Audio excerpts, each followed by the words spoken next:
for me, like you said, Jeff, is sharing and paying forward my experiences from the people who invested all their time in developing me.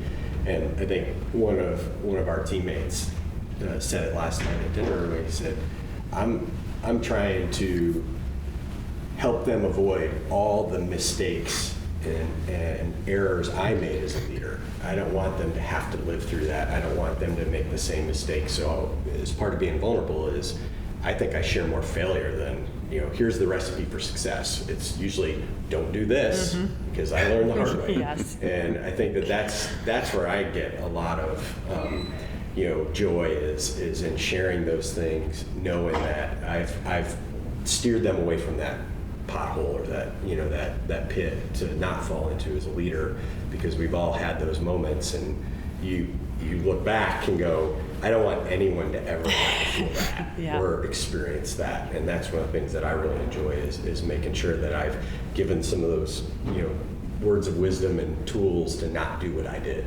I'm glad you said that, Scott, because I think so many people look to coaches as being like the experts, and they've never failed, and they are like the ones up here to lead by a certain example. But I think people forget that the important rules and the important lessons are really in how did we stumble, but what do we do with the stumble after, and how do we treat people as we were stumbling? I think how we treated ourselves during the stumble, because I think most of us, if we go through a hardship, we can also just retract, which is the worst thing to do. But I think it's how do we tell people the lessons that we can find in those moments that are really, really hard, that are really challenging, and how do we also treat ourselves and the people around us while we do that, but also make them teachable moments. So I'm glad you brought that up about we have to share those failures, if you will. I think it's important.